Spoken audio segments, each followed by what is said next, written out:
tidaklah aku ciptakan jin dan manusia kecuali untuk ibadah kepadaku. Saksikanlah kajian Islam ilmiah di Roja TV dan Radio Roja.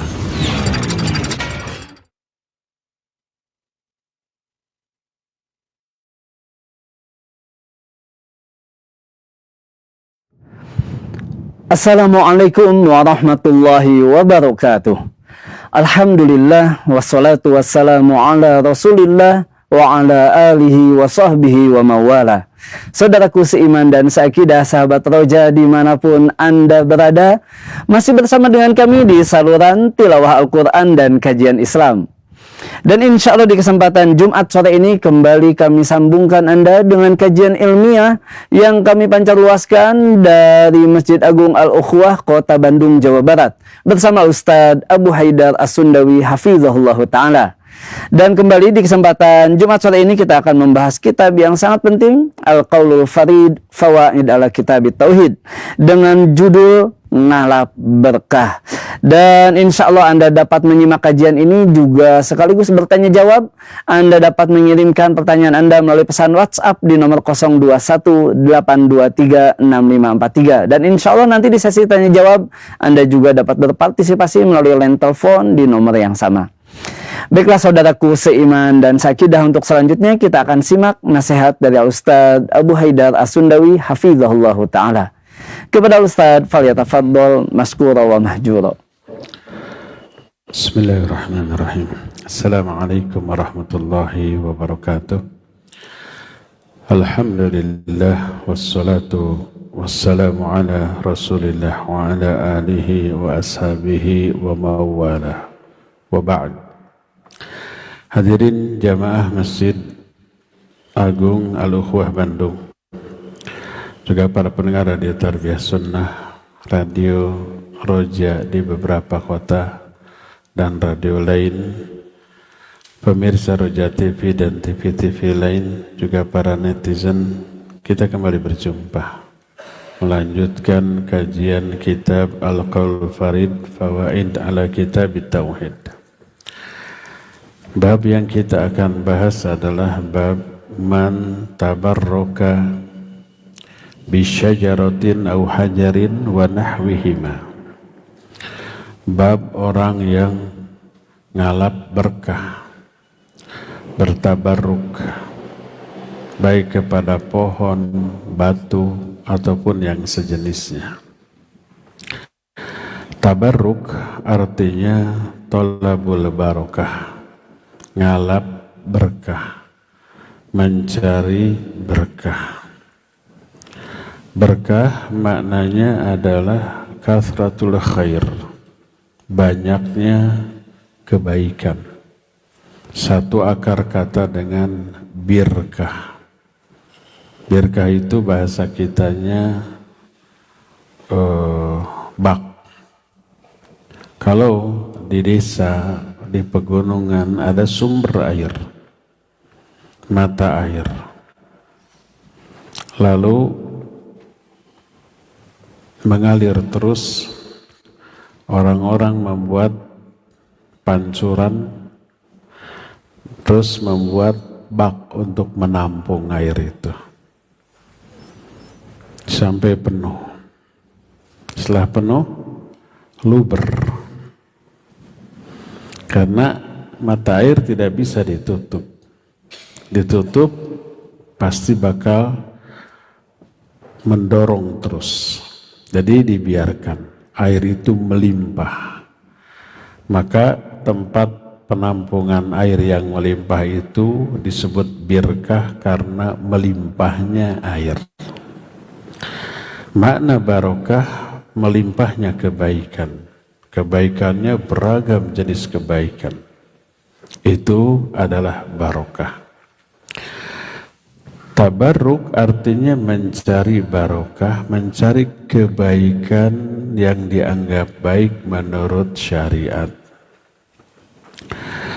Tabarruk atau ngalap berkah ada beberapa macam. Pertama, mencari barokah dengan cara-cara yang disyariatkan. Dan ini terpuji dengan syarat dilakukan sesuai dengan tata cara yang dijelaskan oleh syariat.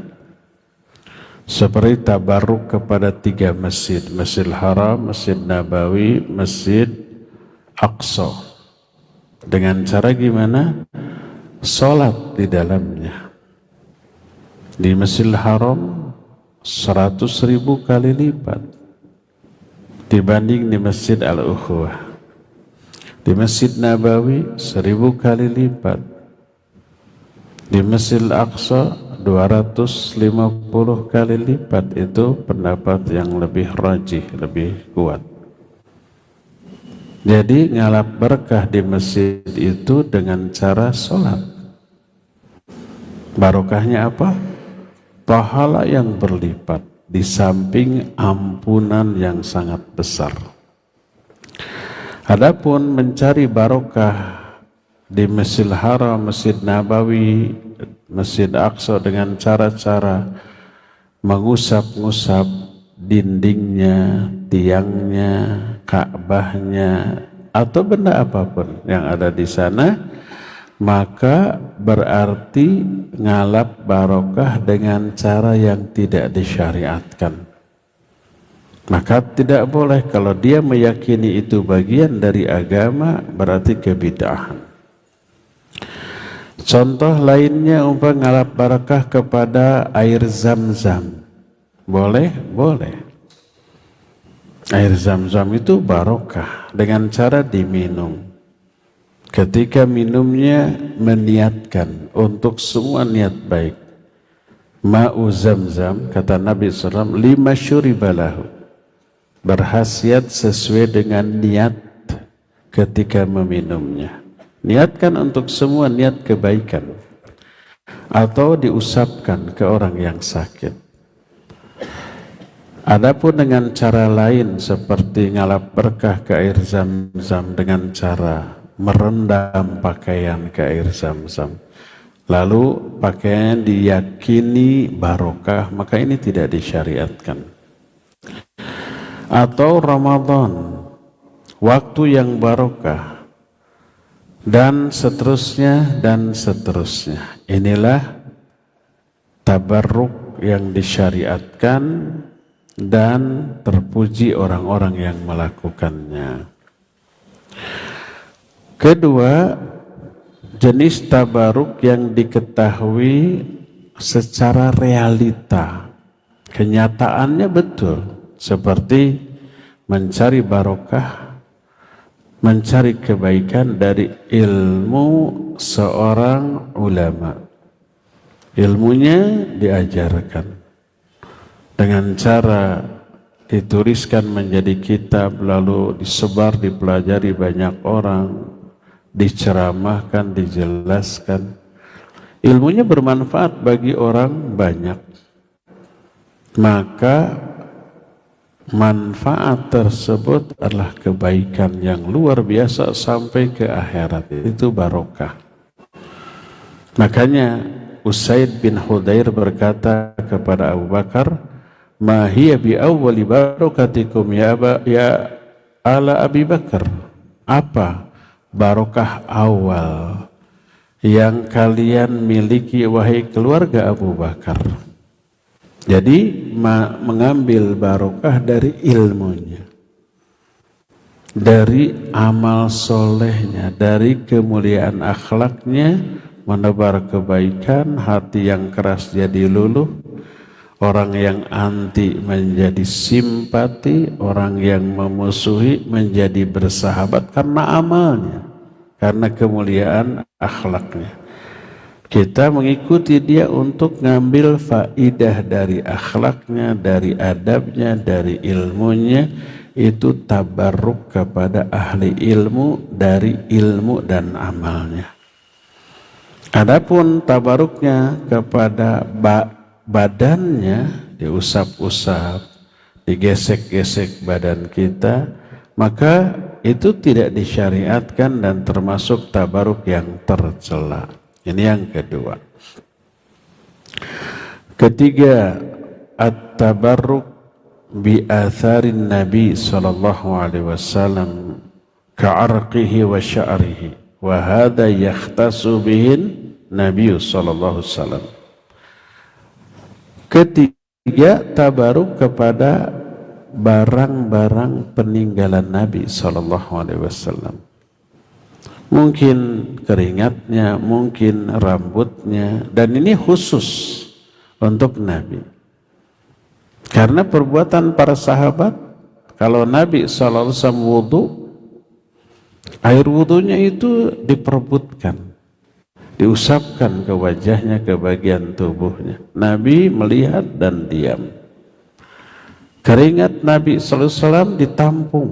Beliau berkeringat di bajunya, bajunya diperes, ditampung menjadi parfum. Atau rambutnya, atau pakaiannya. Iya, boleh. Para sahabat melakukan itu dan Nabi membiarkannya. Adapun selain kepada Nabi tidak boleh. Siapa sih orang yang lebih soleh daripada Abu Bakar, Umar, Uthman, Ali dan sahabat? Nggak ada yang lebih soleh dari mereka. Mereka manusia terbaik setelah Nabi Sallallahu Alaihi Wasallam. Tapi para sahabat tidak ada yang bertabaruk kepada Abu Bakar, Umar, Uthman, Ali atau sahabat-sahabat utama yang lainnya. Enggak. Jadi bertabaruk kepada orang yang disyariatkan hanya kepada Nabi Sallallahu Alaihi Wasallam. Semua bagian tubuh beliau mengandung barokah, semua peninggalan beliau, rambutnya, pakaiannya, keringatnya mengandung kebaikan. Silakan bertabaruk. Asal dipastikan itu peninggalan Nabi Sallallahu Alaihi Wasallam. Adapun kalau orang sekarang ngaku ini punya selendang Nabi, tapi masih bagus, nggak lusuh, diciumi, maka nggak boleh. Dari mana kita yakin bahwa dia itu peninggalan Nabi Sallallahu Alaihi Wasallam? Ya, imitasinya lalu di aku peninggalan Nabi alaihi salatu wasallam tanpa data bukti yang valid, maka tidak boleh bertabaruk kepada hal itu. Wa amma tabaruk bil amakin allati nazala fiha fa hadha ghair masyru'. Adapun bertabaruk kepada tempat-tempat yang pernah disinggahi oleh Nabi sallallahu alaihi wasallam, maka ini tidak disyariatkan. Betul ada sahabat namanya Ibnu Umar radhiyallahu anhuma. Ibnu Umar suka singgah dan melakukan amalan di tempat yang Nabi biasa singgah dan melakukan amalan di tempat itu. Kalau habis bepergian, safar, pulang, Nabi singgah di tempat itu, Ibnu Umar selalu singgah. Tapi itu hanya karena mengikuti sunnah Nabi sallallahu alaihi wasallam, bukan tabarruk kepada tempat tersebut. Karena itu dikhawatirkan tempat-tempat yang pernah dianggap bersejarah di zaman Nabi sallallahu alaihi wasallam, tapi dikhawatirkan menjadi penyebab orang berbuat syirik, oleh Umar dihancurkan, seperti pohon di Hudaybiyah. Pohon itu bersejarah, yaitu Nabi membaiat 1.400 sahabat, dikenal dengan sebutan Bai'atur Ridwan, diabadikan oleh Allah dalam Al-Quran. Dalam surah Al-Fat ayat 18 Allah menyatakan, laqad radiyallahu 'anil mu'minin idh yubayyi'unaka tahta syajarah. Allah telah ridho kepada orang-orang mukmin ketika mereka berbaiat kepada engkau di bawah sebatang pohon. Jadi itu bersejarah banget. Nah, begitu Nabi wafat, banyak orang menganggap itu tempat keramat. khawatir orang berbuat syirik dengan cara bertabaruk ke tempat itu, maka Umar bin Khattab radhiyallahu an menebang itu. Jadi karena itulah maka ketika orang-orang menganggap tempat yang pernah disinggahi oleh Nabi Sallallahu Alaihi Wasallam dianggap keramat atau mengandung barokah, maka ini yang dibantah oleh para sahabat. Berkata Syekhul Islam Ibn Taimiyah dalam kitab Majmul Fatawa, wala tusra'u ziyaratu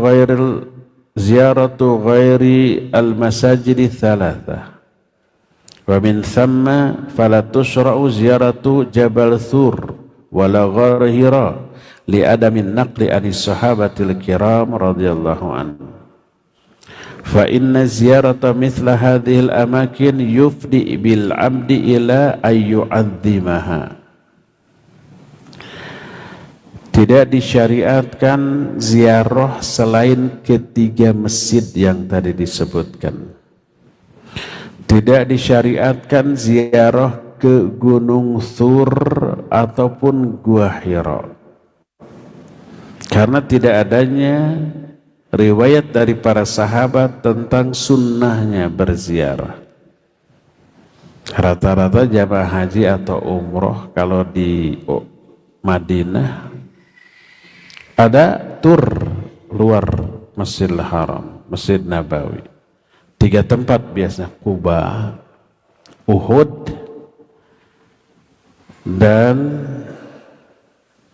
satu lagi tempat pembuangan uang, Pasar Kurma.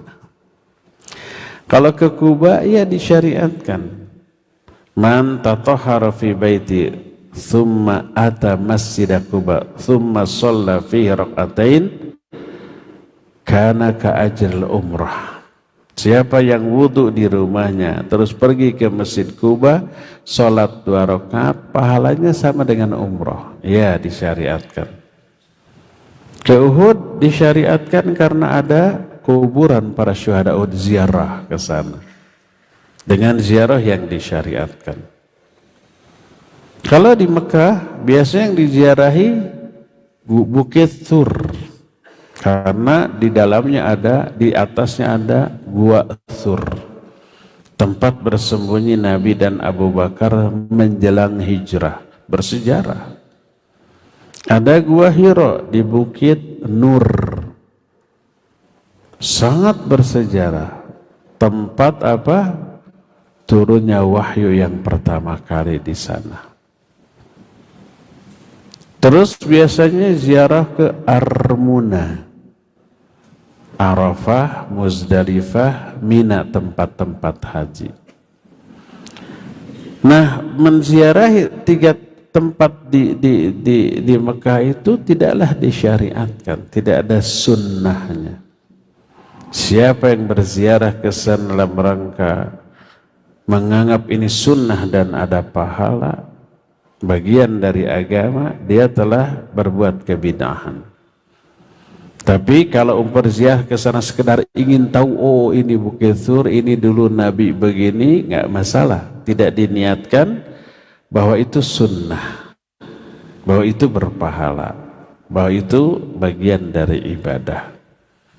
Demikian juga mengetahui, oh ini Arafah tempat wukufnya jamaah haji di musim haji, oh ini Muzdalifah jaraknya sekian, oh ini Mina, oh itu Jamarot tempat lontar jumroh. Hanya ingin tahu nggak masalah. Di Mina ada Tugu, konon, wallahu alam valid tidaknya.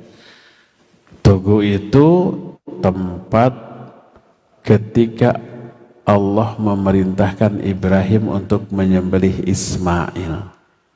Ada di sana tempatnya, ada tugunya tuh. Wallahu alam benar tidaknya. Kalau sekedar ingin tahu nggak masalah. Asal tidak diyakini ini disyariatkan, enggak. Ya. Karena apa? Menziarahi tempat-tempat tersebut dikhawatirkan orang mengagungkannya. Kalau saya tidak meminjam omongan orang, lihat langsung di sana. Besbrek langsung pembimbingnya menyatakan, hayu sholat. Sholatnya menghadap Bukit Thur, bukan menghadap kiblat. Nah ini yang keliru besar gitu ya. Mengagungkan gua Thur di Bukit Thur sehingga diperlakukan sebagai kiblat ketika sholat. Oh ini bahaya banget. Oleh karena itu ketika Syekh bin Baz rahimahullahu ta'ala ditanya tentang boleh nggak menghidupkan jalan-jalan hijrah yang pernah dilewati oleh Nabi SAW, kita hidupkan, kita bangun ini, bangun itu. Angkara dzalika asyaddal inkar wa qala bitahrim. Beliau mengingkari dengan pengingkaran yang dahsyat dan menyatakan haram, tidak boleh. Kenapa? Hadza yufdi bin nas ila ayatabarruku bihadzal amakin. Karena itu bisa menyeret orang-orang untuk bertabarruk kepada tempat-tempat tersebut, ya. Inilah 3 jenis tabarruk yang disyariatkan, yang dibolehkan. Pertama, tabarruk kepada benda, tempat yang memang oleh syariat diperintahkan, seperti 3 masjid. Tabarruknya dengan cara sholat 100.000 kali lipat di Masjidil Haram di Mekah, 1000 kali lipat di Masjid Nabawi di Madinah, 250 kali lipat di Masjidil Aqsa di Palestina. Iya. Kalau tabaruknya mengusap-ngusap dinding, menggesek-gesekkan badan, maka itu tidak boleh. Kedua, tabarruk kepada orang yang memang orang itu menyebar barokah kebaikan dari ilmunya dan dari amalnya, boleh, bukan dengan badannya. Ketiga, tabarruk kepada benda peninggalan Nabi SAW. Adapun selain ketiga itu tidak boleh bertabarruk, atau kepada 3 itu tapi dengan cara yang keliru, yang salah, maka tidak boleh. Seperti tabarruk ke Masjidil Haram dengan cara menggesek-gesekkan badan ke tiangnya, atau sorban kopiah diusap-usap ke Ka'bah lalu diyakini ini barokah, pulang ke tanah air, saya jual kopiah ini 10 juta, barokah, sudah diusap-usapkan ke Ka'bah. Berbut orang, itu nggak boleh, ya. Adapun selain itu maka tercela. Nah, pertama yang dibahas oleh muallif dalam bab ini adalah ayat yang terdapat dalam surah An-Najm ayat yang ke-30, ke-20, 19 dan 20. Allah berfirman, afara'aitumul lata wal uzza wa manata tsalitsatal ukhra. Apakah kalian perhatikan Lata, Uzza dan Manat yang ketiganya? Pertama Lata, kedua Uzza, ketiga Manat. Tidakkah kalian perhatikan? Ini oleh Allah disampaikan setelah menjelaskan keagungan Allah yang digambarkan ketika Nabi dimi'rajkan. Walaqad ra'ahu nazlatan ukhra inda sidratil muntaha indaha jannatul ma'wa idh yaksha sidrata ma yaksha ma zaghal basar wa ma tagha laqad ra'a min ayati rabbihil kubra. Lalu ke sini afara'aitumul lata wal uzza wa manata tsalitsatal ukhra. Kata Allah, Nabi melihat Jibril dalam bentuk yang asli ketika itu. Di mana? Di Sidratul Muntaha. Di samping Sidratul Muntaha ada surga ma'wa. Idh yaksha sidrata ma yaksha. Saat itu Sidratul Muntaha ditutupi oleh sesuatu yang menutupinya. Cahaya warna-warni yang indah. Mazaghal basaru wa ma tagha, pandangan mata itu tidak berkedip dan tidak berpaling ke yang lain. Sampai laqad ra'a min ayati rabbihil kubra, sungguh Nabi telah melihat tanda-tanda kebesaran Allah yang sangat dahsyat. Begitulah Allah dengan kedahsyatan alam yang diciptakan. Lalu sekarang kalian perhatikan Lata, Uzza dan Manat. Afara'aitumul Lata wal Uzza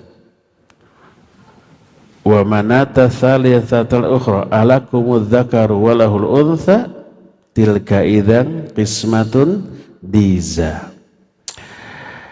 Ketika menjelaskan ayat ini ada beberapa faedah. Pertama, annal muallif istadalla bihadhil ayah wa hiya fi syirkil akbar istadalla biha ala syirkil asghar. Wa wajhul muqaranah anna kufar Quraisy kanu yatabarrakun bil asnam fayakunu tabarruk bima dunaha madhmuman fi syar'illahi azza wa jalla. Muallif atau pengarang kitab ini berdalil dengan ayat yang menerangkan syirik besar. Beribadah tabarruk kepada Lata, Uzza, Manat itu syirik besar. Ayat tentang syirik besar ini oleh mu'alif dijadikan dalil tentang haramnya syirik kecil, yaitu tabarruk kepada benda lain selain patung sesembahan. Bagaimana penjelasannya? Karena orang-orang kafir Quraisy dulu bertabaruk kepada berhala patung. Maka bertabaruk kepada sesuatu yang tidak ada berkah di dalamnya ini tercela secara syar'i. Patung nggak ada berkahnya. Kenapa dimintai berkahnya? Demikian juga batu, demikian juga pohon, demikian juga yang lain-lain. Selain tiga yang dijelaskan tadi. Intinya sama, tabarruk kepada sesuatu yang tidak Allah tetapkan barokah di sana tercela. Hanya ada yang syirik besar seperti kepada berhala, ada yang syirik kecil seperti kepada benda-benda yang lainnya. Kedua,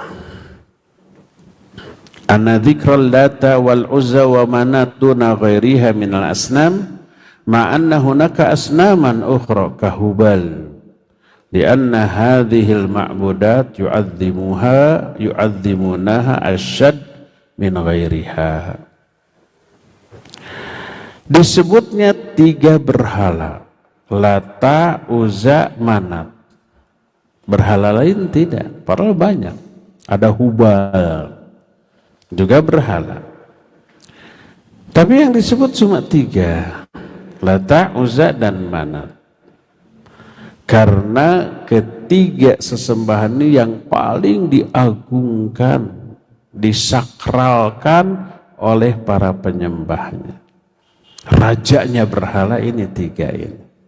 Makanya cukup ini yang disebut tiga, yang lainnya sudah tercakup di dalam celaan kepada ketiga berhala ini. Faidah ketiga, annallaha azza wa jalla wasafa Manat bi annaha ukhra, yakni wadhi'ah, fa kaifa yatabarraku bi asjar au ahjar la tanfa wa la tadur. Wa lihadza jaa bi hamzatil istifhamil inkari afara'aitumul Lata wal Uzza. Allah menerangkan sifat Manat, bahwa Manat itu yang lain. Disebut afara'aitumul Lata wal Uzza wa Manata thalithatal ukhra. Wa Manatan thalithatal ukhra. Apakah kau perhatikan Lata, Uzza? Ini disatukan. Terus yang ketiganya adalah Manat. Ini sindiran. Bagaimana kalian itu akan bertabaruk kepada pohon atau batu yang tidak memberi manfaat atau tidak memberi madarat. Karena itu ayat ini diawali oleh hamzah istifham ingkari. Afara'aitumul lata wal uzza, ada a ini apakah? Disebut huruf istifham. Istifham itu bahasa kitanya kata tanya, apakah? Tapi dengan mana ingkari, bertanya untuk mengingkari. Pantas nggak yang kayak begitu dialap berkahnya gitu tuh. Artinya nggak pantas. Diingkarilah tabarruk kepada hal itu. Seolah-olah Allah mengatakan, aina uqulukum fit tabarruk bihadhil asya. Mana akal kalian kok ngalap berkah dengan perkara-perkara ini? Makanya di ayat yang berikutnya Allah menyatakan, in hiya illa asma'un sammaitumuha antum wa aba'ukum ma anzalallahu biha min sultan. Itu tiada lain, berhala-berhala itu tiada lain kecuali hanya nama-nama yang kalian tetapkan dan nenek moyang kalian tetapkan. Allah tidak menurunkan keterangan tentang hal itu. Inilah ayat pertama tentang tercelaknya tabarruk kepada sesuatu yang tidak disyariatkan. Kedua, dari Abu Waqid Al-Laythi radhiyallahu an, seorang sahabat. Dia berkata, kharajna ma'a Rasulillah sallallahu alaihi wasallam ila Hunain wa nahnu hudatsau ahdin bi kufrin. Walil musyrikina sidratun ya'kufuna indaha wa yanutuna biha aslihatahum. Yuqalu laha dhatu anwat. Qal famararna bisidratin faqulna ya Rasulullah ij'al lana dhata anwat kama lahum dhatu anwat. Faqala Rasul sallallahu alaihi wasallam, Allahu akbar, innahas sunan. Qultum walladhi nafsi biyadih kama qalat banu Israel li Musa ij'al lana ilahan kama lahum alihah. Qal innakum qaumun tajhalun latarkabunna sunnana man kana qablakum. Kata Abu Waqid Al-Laythi, kami keluar bersama Rasul sallallahu alaihi wasallam menuju Hunain. Hunain satu lembah yang mereka lewati dari Mekah ke Madinah. Saat itu baru aja Futuh Mekah. Baru ditaklukkan kota Mekah dan banyak yang baru masuk Islam. Setelah beres mengurus kota Mekah, Nabi dan para sahabat kembali pulang ke Madinah. Para mu'allaf yang baru masuk Islam ikut ke Madinah. Jumlah mereka mencapai 12.000 orang. Sampai sahabat takjub, sampai mereka menyatakan lan nuglaba bikathratina, kita tidak akan lagi ada yang bisa mengalahkan. Saking banyaknya tuh, banyaknya jumlah pasukan kita 12.000. Dengan 300 orang di perang Badar bisa mengalahkan 1.000. Di perang Uhud 700 melawan 3.000. Di perang-perang lain sedikit jumlah selalu menang. Ini 12.000 tuh. Mereka berkurang ketawakalannya kepada Allah. Mereka beralih tawakal bersandar kepada jumlah. Sampai menyatakan landuglaba bikathratina. Kita tidak akan lagi bisa dikalahkan saking banyaknya. Apa yang terjadi di Hunain itu diserbu oleh pasukan musuh kocar kacir. Allah jelaskan itu dalam Al-Quran dalam surah At-Taubah 25, id a'jabatkum kasratukum walam tugni ankum syai'a.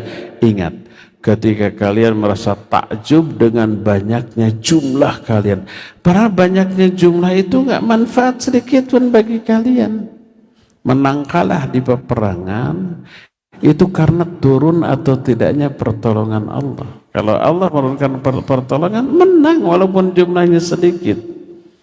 Kam min fi'atin qalilatin ghalabat fi'atan katsiratan biiznillah. Betapa banyaknya pasukan kecil bisa mengalahkan pasukan yang besar dengan izin Allah. Menangnya gimana? Pertolongan Allah turun. Dan pertolongan Allah turun hanya karena iman, takwa, tawakal, taat, gitu tuh. Kalau tawakalnya kepada jumlah, kepada pasukan, kepada persenjataan, Allah berlepas diri. Dia dibiarkan tawakal kepada apa yang dia jadikan sandarannya. Kocar kacir itu. Perangnya tidak akan kita bahas sebab bukan itu pembahasan kita. Nah, ketika kata Abu Waqid Al-Laythi, kami keluar bersama Nabi menuju Hunain. Wa nahnu hudatsau ahdin bil kufr. Kami baru saja terlepas dari kekufuran. Baru masuk Islam, mu'allaf. Kalau mu'allaf, pengaruh Islamnya belum begitu kuat dan pengaruh keyakinan sebelumnya masih kuat. Karena baru masuk Islam. Saat itu orang-orang musyrik di Hunain punya satu sidrah. Sidrah itu kayu dari sebatang pohon. Mereka suka iktikaf di sana, beribadah ke pohon itu dan menggantungkan senjata-senjata mereka di pohon itu. Pohon itu disebut Dzatu Anwat. Kalau senjatanya digantung di sana, senjata itu jadi senjata pusaka, jadi sakti mandraguna, bisa gerak sendiri, jadi jagoan, kayak gitulah, bertuah. Disebut Dzatu Anwat. Maka fakulna, kami para mu'allaf nih berkata, ya Rasulullah, ij'al lana dzata anwat kama lahum dzatu anwat. Wahai Rasulullah, buatkan bagi kami dzatu anwat. Tuh, mereka juga punya dzatu anwat. Kalau Nabi yang bikin pasti lebih sakti gitu dalam bayangan mereka, dalam keyakinan mereka. Tolong buatkan bagi kami dzatu anwat. Tuh, mereka juga punya dzatu anwat. Apa kata Nabi? Allahu Akbar. Innahas sunan. Sesungguhnya Dzatu Anwar itu kebiasaan orang-orang terdahulu.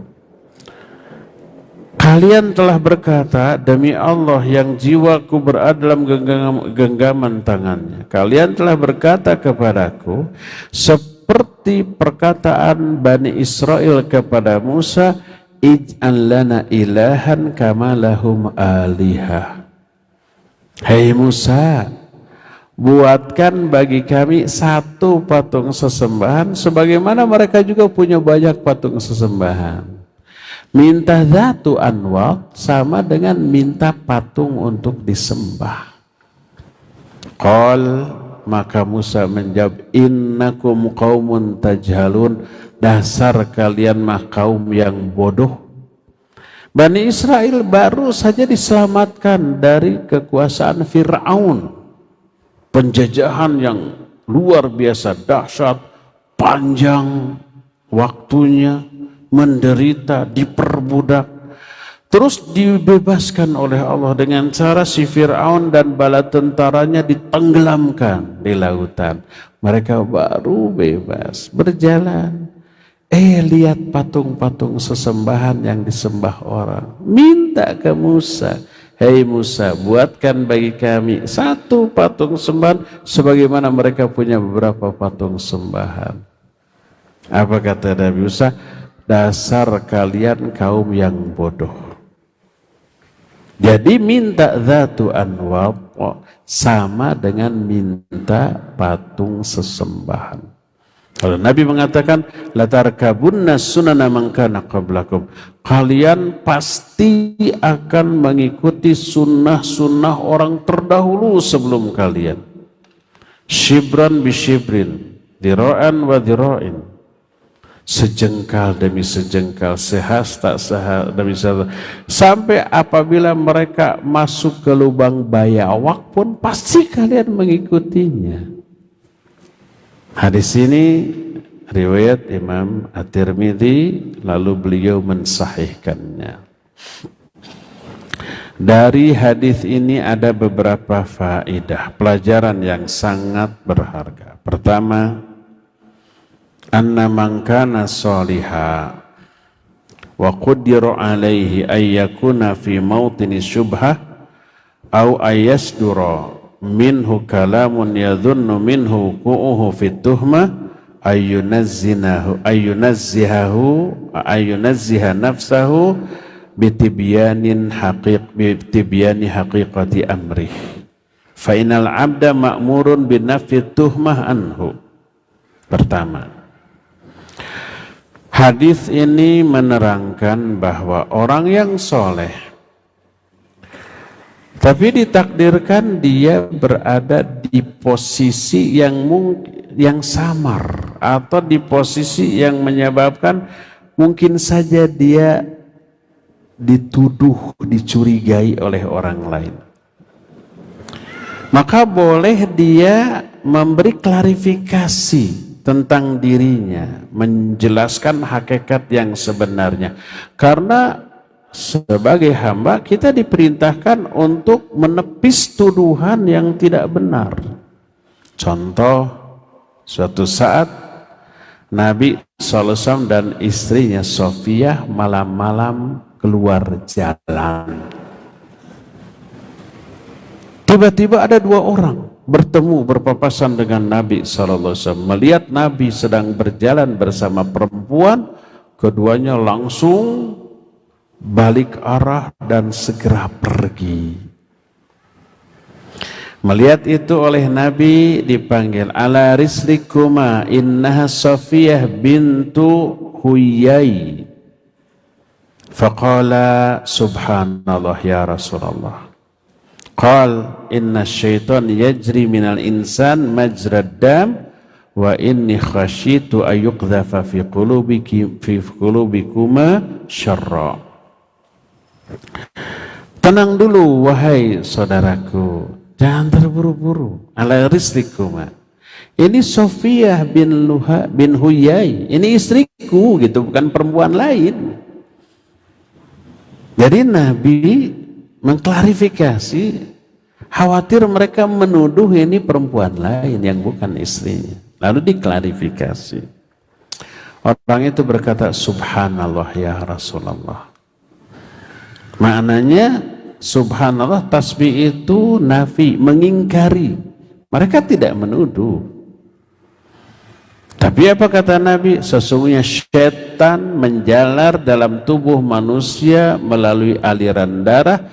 Aku khawatir syaitan memasukkan keburukan ke dalam hati kalian berdua.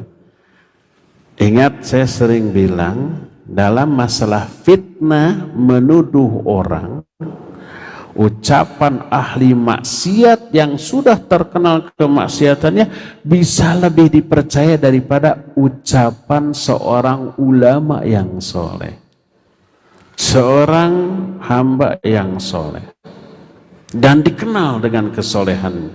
Saya sudah sering contohkan siapa? Jurej karena ahli ibadah ya. Ahli ibadah, semua orang sudah maklum, sudah viral dia. Sampai-sampai ada seorang perempuan pelacur yang cantik luar biasa, ahli menggoda laki-laki. Dia dengan sombong menyatakan tak ada laki-laki yang nggak bisa saya goda, semua bisa. Apa kata orang-orang? Coba tuh Jurej, ahli ibadah, tertantang tuh. Reputasinya sebagai wanita penggoda dipertaruhkan, dia datangi ke tempat ibadahnya, digoda. Tapi Jurej ini lalaki langit lalanang jagat, lalaki sejati, teunggut kalinduan tegedag keanginan, teluntur ku ibun telaas ku panas, tecuut kanu hideng teponteng kanu koneng, telancak linci luncat mulang iudar tina tali gadang. Artinya istiqomah. Bahasa Sunda Masya Allah indah ya. Dia tidak tergoda, tidak dilirik, tidak direret-reret acan. Gengsi itu si perempuan pelacur itu apa akibatnya? Dia berbuat zina dengan seorang pengembala sampai hamil, lalu mengaku ke orang-orang, anak Jurej nih, anak Jurej. Fitnah. Orang-orang kaget, wah Jurej ini ahli ibadah, Ustadz cabul, Kiai mesum, kan gitu ya. Marah, walaupun Jurej membantah, mengklarifikasi, mereka lebih percaya kepada wanita pezina dalam urusan fitnah daripada ucapan ahli ibadah yang sudah terkenal dengan ibadah. Babak belur sampai dihancurkan tempat ibadahnya tuh. Jadi lihat, dalam masalah fitnah, ucapan seorang ahli maksiat lebih dipercaya. Makanya Nabi SAW ketika berjalan dengan Sofiyah istrinya, ada dua orang itu langsung balik arah. Ditegur, ini Sofiyah istri saya. Kata mereka, subhanallah ya Rasulullah, kami tidak menuduhmu. Apa kata Nabi? Syaitan bisa memasukkan keburukan ke dalam hatimu. Jadi klarifikasi ya harus boleh. Kalau ada tuduhan yang tidak benar, klarifikasi saja, jangan diam. Dan itu dibolehkan. Karena itu Abu Waqid Al-Laythi radhiyallahu an mengatakan, wa nahnu hudatsa'u ahdin bi kufr. Kami saat itu baru masuk Islam, baru terlepas dari kekufuran. Dia menjelaskan keadaan baru masuk Islam mu'allaf. Sebagai mu'allaf dia tidak aman dari pengaruh syirik keyakinan sebelumnya. Makanya terbukti ketika melihat ada dhatu anwat milik orang, minta dhatu anwat. Dan ini menunjukkan riskannya mu'allaf dari penyimpangan. Kalau tidak dibina, tidak diajari, tidak dibimbing, itu bisa sangat mudah belot lagi, mundur lagi, murtad lagi. Karena itu kewajiban mu'allaf adalah belajar. Jangan baru masuk Islam langsung ceramah. Dia baca buku terjemahan pasti nauk. Dia belajar Islam baru setahun 2 tahun jadi ustadz mu'allaf. Bahaya besar itu ya. Inilah faidah pertama. Kedua, anna tabarruka mawjudun fil umamis sabiqah kama qala sallallahu alaihi wasallam, kama qala azza wa jalla an ashabi Musa ij'al lana ilahan kama lahum alihah. Hadis ini menjelaskan tabarruk itu sudah ada sejak zaman baheula, di zaman umat terdahulu, di zaman Nabi Musa, dengan menyatakan buatkan bagi kami patung sesembahan untuk ngalap berkah kepada patung itu, sebagaimana mereka juga punya itu. Ini menunjukkan tabarruk kepada patung berhala sudah ada sejak lama.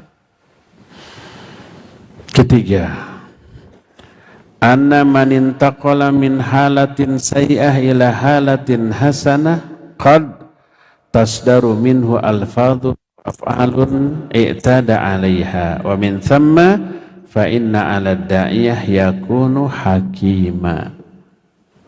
Hadis ini pun menerangkan Orang yang pindah hijrah dari kondisi buruk kepada kondisi baik, seperti mu'allaf, atau tadinya ahli maksiat lalu hijrah ikut ngaji. Kadang-kadang ada celetukan ucapan atau perbuatan yang menjadi kebiasaan sebelum hijrah.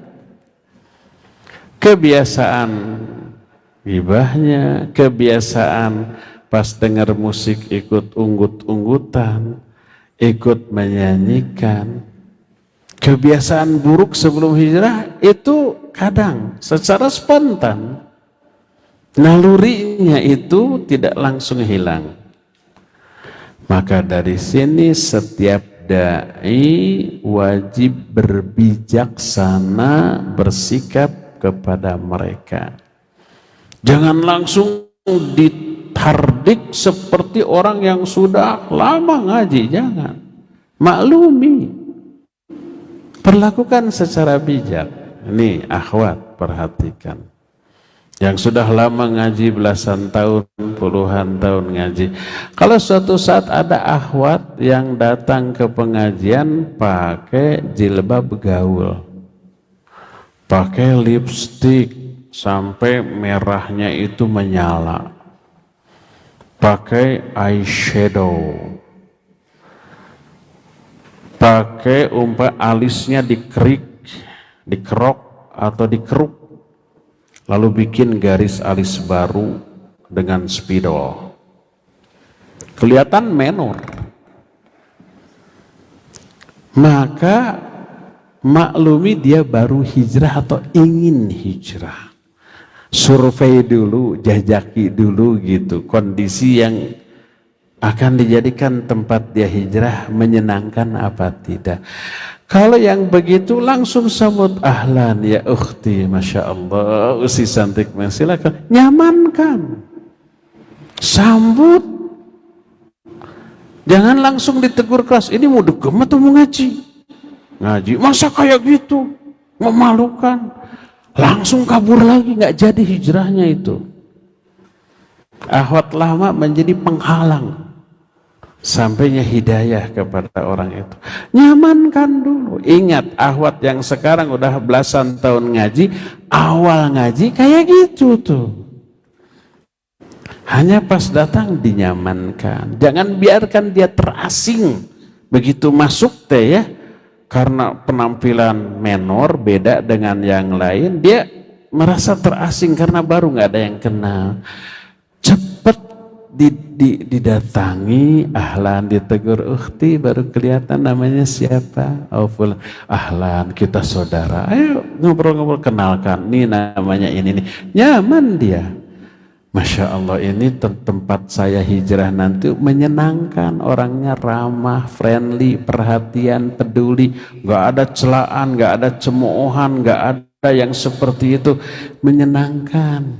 Akhirnya dia sadar sih, semua orang nggak ada yang menor, semua orang nggak ada yang pasang spidol di alisnya, semua orang tertutup. Nanti pas ngaji lagi sudah berkurang. Sudah menyesuaikan diri, nggak sampai setahun, nggak hanya beberapa kali hadir, nanti sudah berjilbab sempurna. Dan ini sikap bijak terhadap orang yang belum faham apa yang dia lakukan.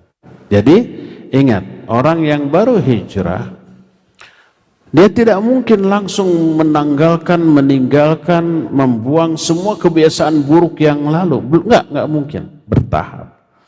Dan kita harus membantu dia untuk bisa melepaskan diri dari keburukan yang dulu secara bertahap pula. Jangan jadikan kita penghalang dari hidayah. Jadi pas datang, kamu kesini mau ngapain? Masa ngaji kayak gitu, memalukan banget, pulang. Nanti dia pulang menyebar fitnah. Wah, tempat itu tempat orang-orang yang tak beradab, kasar-kasar, saya mau ngaji diusir. Nah gitu nanti, menyebar aja, merusak citra dakwah ya. Itulah faedah yang ketiga. Keempat, kelima dan seterusnya masih banyak, nanti kita akan teruskan. Sekarang waktunya sudah habis, cukup sampai di sini dan kita masuki sesi tanya jawab kepada Abu Lukman di studio Radio Roja Cilengsi. Dipersilapkan untuk memandu tanya jawab dengan pendengar dan pemirsa. Wa sallallahu ala nabiyina Muhammadin wa ala alihi wa ashabihi wasallam. Mangga silakan. Jazakallahu khairan, kami sampaikan kepada Ustadz Abu Haidar As-Sundawi hafizahullah ta'ala yang telah membimbing kita di kajian Jumat sore ini langsung dari kota Bandung, Jawa Barat. Dan untuk selanjutnya kami undang Anda sahabat Roja dimanapun Anda berada, Anda dapat berpartisipasi dalam sesi tanya jawab dengan mengirimkan pertanyaan melalui pesan WhatsApp di nomor 021-823-6543 dan juga melalui line telepon di nomor yang sama. Baik Ustadz, kita angkat pertanyaan pertama melalui pesan WhatsApp dari Bapak Uus di Tasikmalaya. Pertanyaannya, Pak Ustadz, apakah ngalap berkah selain dilakukan kepada Nabi SAW, bolehkah dilakukan kepada nabi-nabi sebelumnya? Jazakallahu khairan. Tafadhol Ustadz. Baik, barakallahu fiik. Boleh enggak tabarruk kepada nabi-nabi sebelumnya? Ya gimana, kan sudah tiada ya. Kalau umatnya yang langsung berjumpa, ya syariat para nabi berbeda-beda. Ada yang membolehkan, ada yang tidak. Tapi melihat syariat bolehnya menghormat dalam bentuk sujud, seperti di zaman Nabi Yusuf kepada ayahnya Nabi Yakub. Saudara-saudara Yusuf sujud kepada Yusuf, tapi dalam rangka apa? Dalam rangka menghormat, bukan ibadah. Syariat di zaman itu boleh. Maka bertabarruk kepada Nabi di zamannya masing-masing, wallahu a'lam, mungkin boleh. Dan di zaman Nabi SAW jelas boleh. Cuma nggak mungkin kita bisa melakukan tabarruk kepada nabi-nabi sebelumnya. Jangankan kepada Nabi sebelum, kepada Nabi Muhammad aja kita nggak bisa tabarruk. Orangnya sudah tidak ada, barang peninggalannya juga tidak ada. Ada yang ngaku-ngaku peninggalan Nabi, diragukan. Yang ngaku ini kiswah Nabi, ini rambut Nabi, ini pedang Nabi, tapi masih bagus. Ternyata di all shop banyak dijual, gitu. Ya nggak mungkin kita percaya, nggak bisa bertabarruk kepada itu karena bukan asli peninggalan Nabi Sallallahu Alaihi Wasallam. Ya, wallahu a'lam bissawab. Silakan. Jazakallahu khairan Ustaz atas penjelasannya, dan untuk pertanyaan berikutnya kita angkat di line telepon di 021-823-6543. Kami persilahkan. Iya, silakan. Assalamualaikum Ustaz. Waalaikumsalam warahmatullahi wabarakatuh. Dengan siapa di mana Bapak? Ustaz Nudin di Sumatera Barat. Baik, silakan. Ini Ustaz, katanya Ustaz nggak berdengar. Mohon maaf Bapak, suaranya masih kurang jelas. Bisa diangkat sedikit suaranya? Begini Ustaz. Ya, maksiat dengan amal soleh bisa bersatu Ustaz. Tapi buktinya dalam kehidupan sehari-hari orang ada orang yang rajin baca Quran rajin, tapi dia senang juga maksiat seperti mendengar nyanyi, nonton sinetron. Pak, bagaimana sikapi kalau begini Ustaz?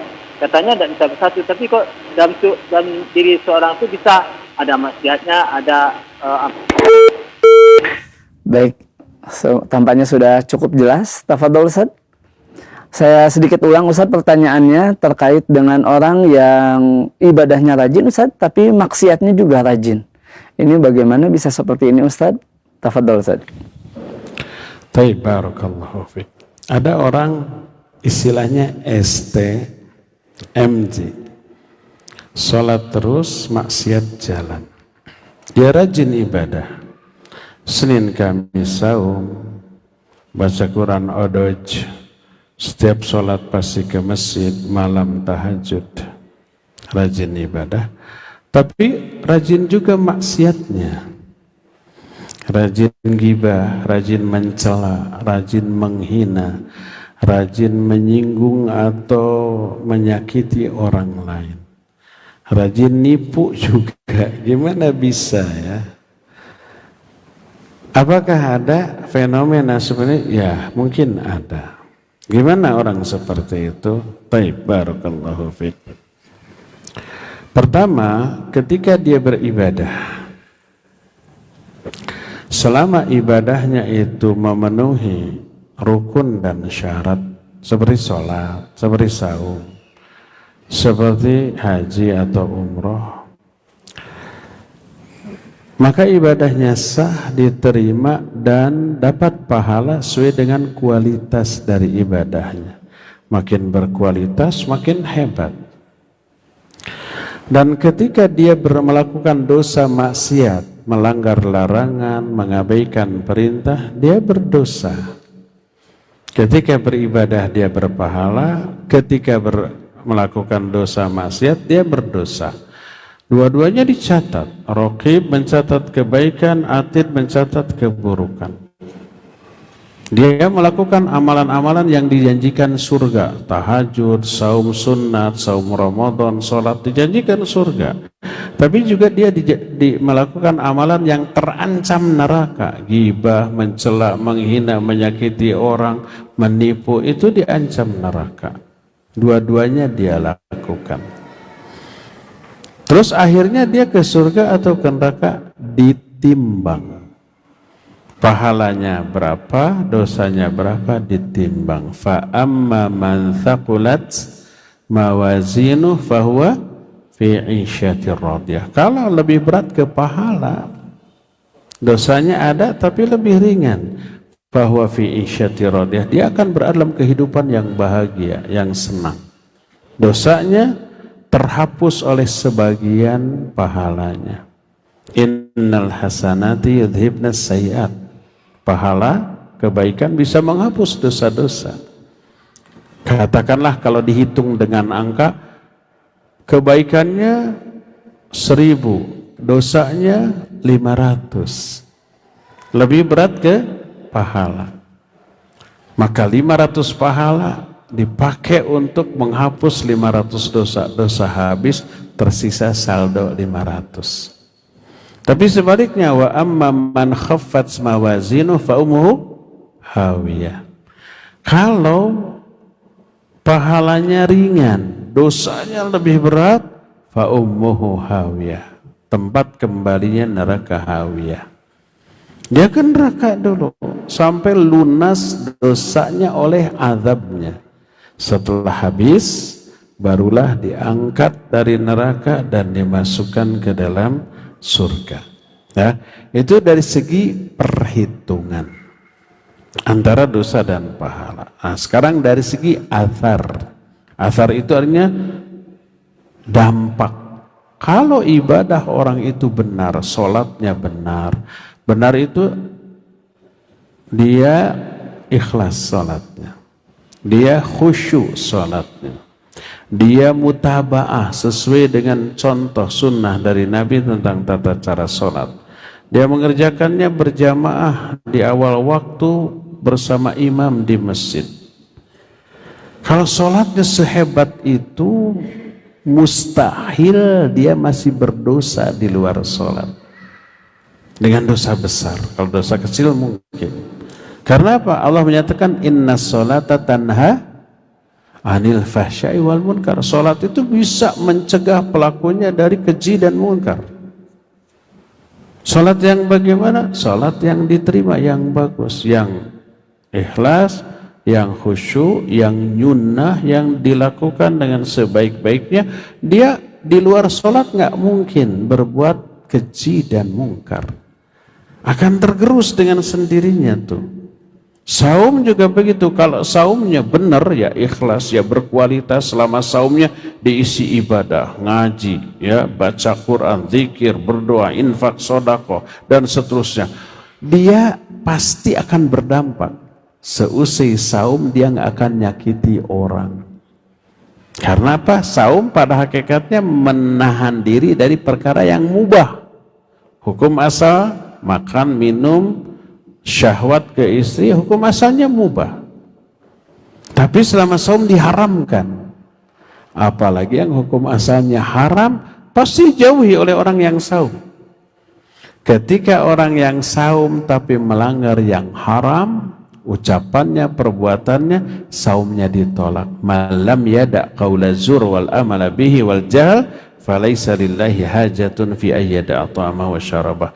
Siapa orang yang ketika saum tidak meninggalkan ucapan perbuatan yang buruk, Allah nggak butuh saumnya, ditolak.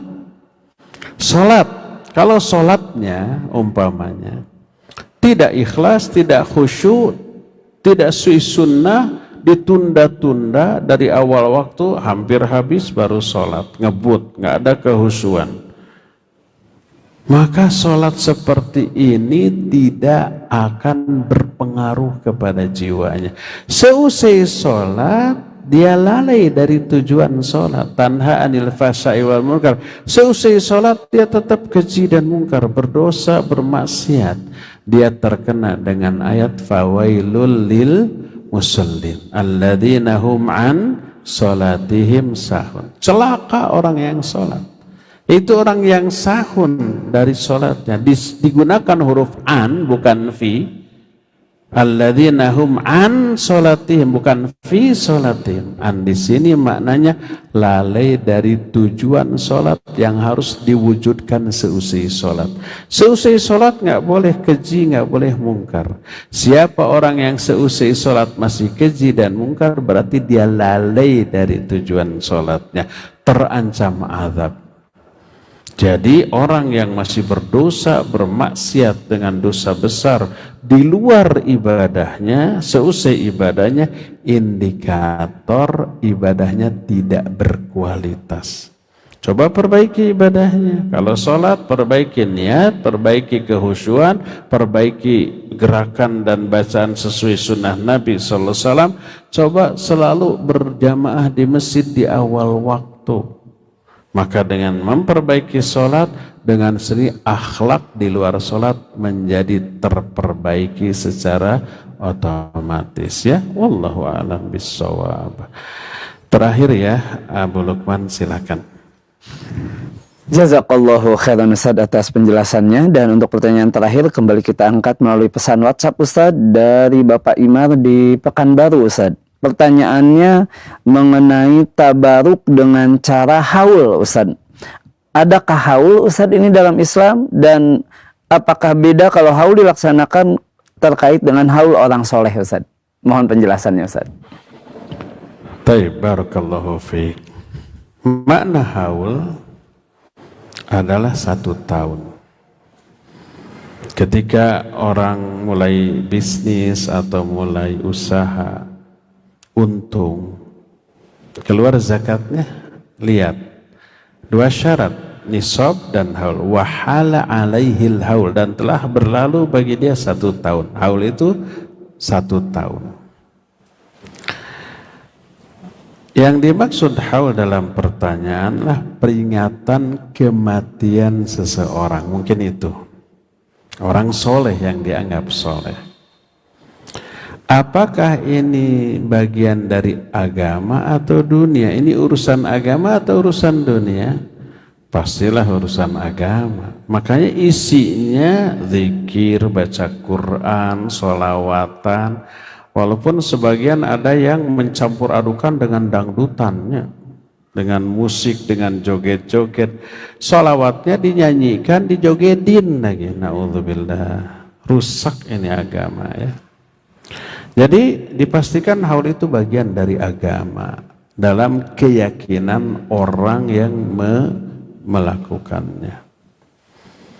Siapa manusia tersoleh? Nabi dan para sahabat.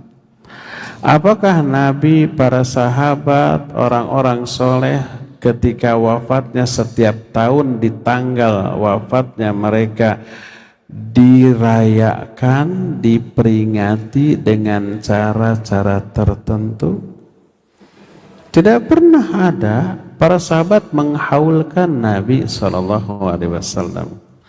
Anak-anak sahabat dari kalangan tabi'in menghaulkan bapak-bapak mereka di hari kematiannya. Para ulama menghaulkan guru-guru mereka di hari kematiannya. Nggak pernah ada. Karena ini nggak pernah ada di zaman Nabi, para sahabat, para ulama, dipastikan haul ini bukan bagian dari agama Islam. Kalau ada orang yang melakukannya kemudian meyakini ini bagian dari agama ibadah yang agung, maka mereka sudah menambah-nambah ajaran agama. Tapi kan isinya baca Quran, zikir. Kita tidak mempermasalahkan isi dari kegiatan itu, tapi mempermasalahkan momen haulnya. Kenapa harus setiap tahun? Kalau mau baca Quran nggak perlu ditetapkan waktunya, silakan baca kapan saja, itu barokah. Di mana saja selama di tempat yang layak, itu barokah. Zikir, sholawat, itu bagus, silakan. Jangan ditentukan momennya, waktunya. Maka membaca Al-Quran, zikir, sholawat disebut amalan yang mutlak. Mutlak itu tidak ditetapkan waktunya, tempatnya, momennya, jumlahnya, terserah. Ketika yang mutlak dimuqayyadkan, dimuqayyadkan dibatasi, waktunya harus tertentu, caranya harus tertentu, ada ritual berjamaah, berarti memuqayyad, mentakyid yang mutlak. Dan itu adalah hal yang terlarang.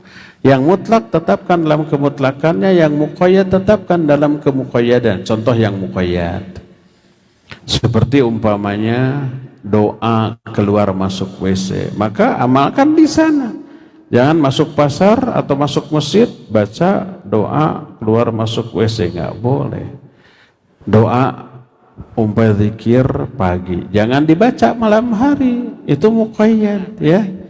Doa naik kendaraan jangan dibaca ketika masuk pasar, itu sudah muqayyad, tertentu, sudah terbatasi. Yang muqayyad amalkan dalam kemuqayyadan, yang mutlak amalkan dalam kemutlakannya.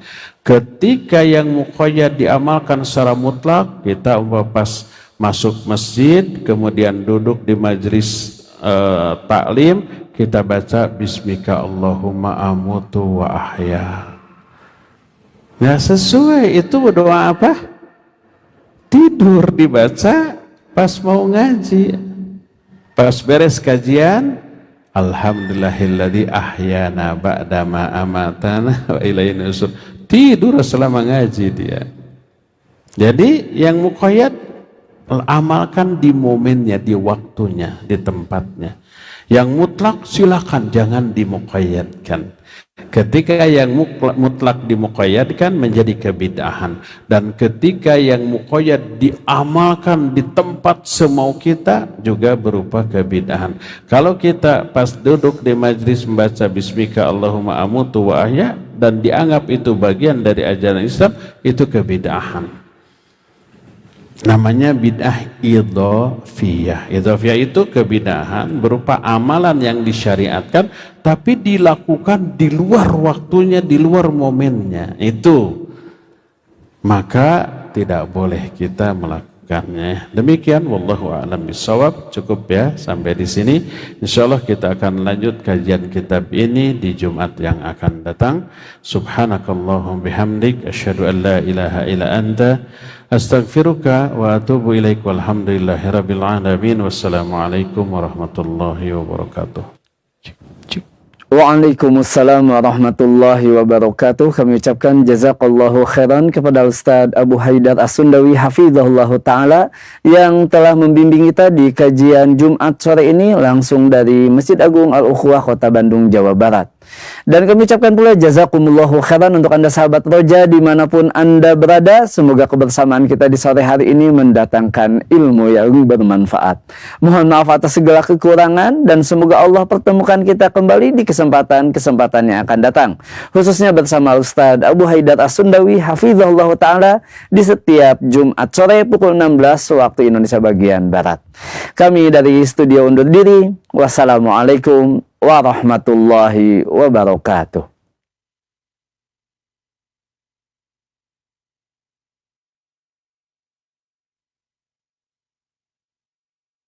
Simak Radio Roja Bogor 100.1 FM, Radio Roja Majalengka 93.1 FM, Radio Roja Palu 101,8 FM, dan Radio Roja Bandung 104.3 FM.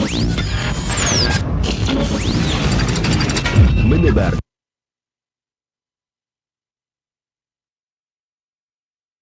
cahaya sunnah.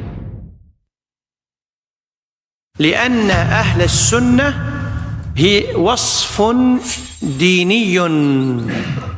Hadirilah Tablik Akbar bersama Syekh Dr. Muhammad Hisham Thahiri Hafizahullah dalam tema ketaatan kepada penguasa menurut pemahaman para ulama salaf.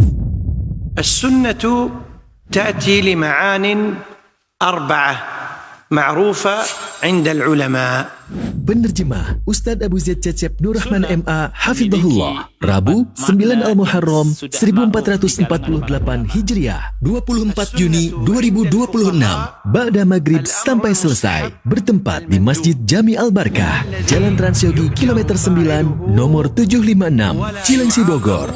Informasi 0822 9800 0756. Terbuka untuk umum, ikhwan dan akhwat. Roja TV, saluran tilawah Al-Quran dan kajian Islam.